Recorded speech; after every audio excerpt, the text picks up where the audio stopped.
But the Israelis are really trying to clamp down on expressions of support for Palestine because they can sense, at least I sense, that public opinion is turning against Israel on this matter.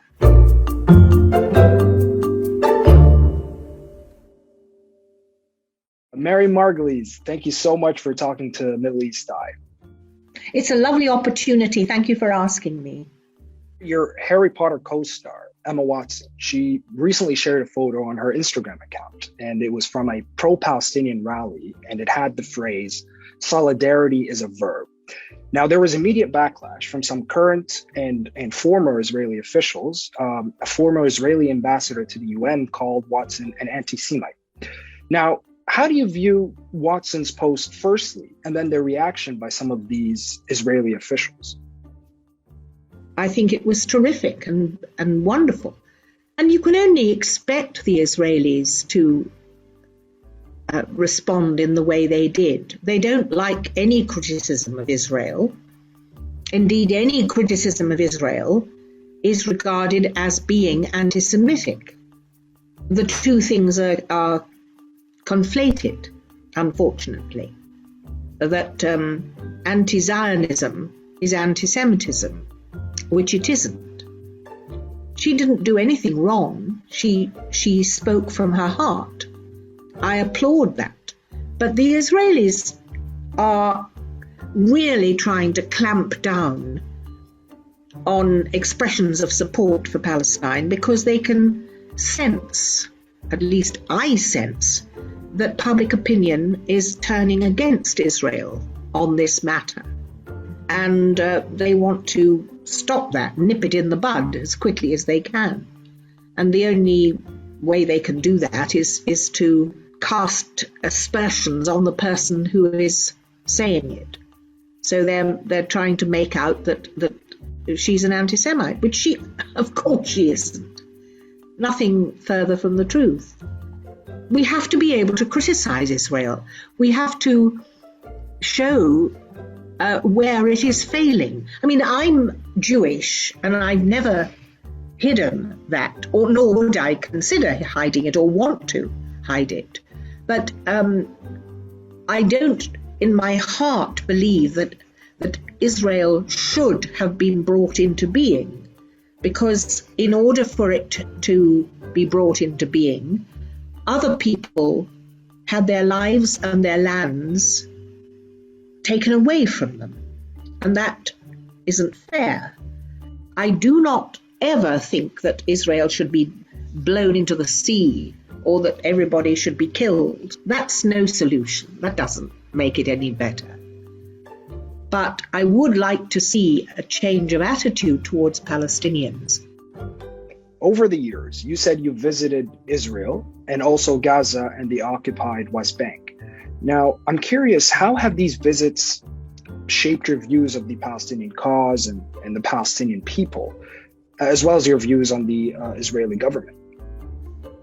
My commitment to Palestine is not a political commitment, it's a human commitment. And it came about because I saw for myself the deprivation and misery that my people, the Jews, were putting the Palestinians through.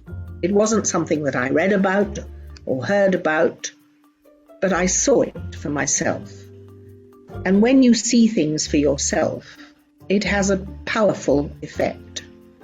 When you express such critical views of Israeli policies and the Israeli government, and as a Jew yourself, I mean, do people rebuke you for it, for being passionate about the Palestinian cause and for being so critical of the Israeli government? Oh, of course they do. Yes. I mean, I've been called a fascist. I've been called a self-hating Jew, an anti-Semite. Absolutely. I get a fair amount of rather horrible remarks addressed to me, and letters and emails and so on. And I just have to accept it because people feel very passionately about this subject, and they regard me as someone who is betraying my people. I'm betraying my Jewishness. Whereas I think, you see, that they are, because I've always felt that the Jewish spirit and the Jewish tradition was one of compassion and kindness and decency to strangers and so on. And over the years, you've also referred to yourself as a non-Zionist Jew. Now, I'm curious to know why it's so important for you to make this distinction clear. I believe in living morally. Mummy always said, do the right thing. And to me, it just feels I'm doing the right thing.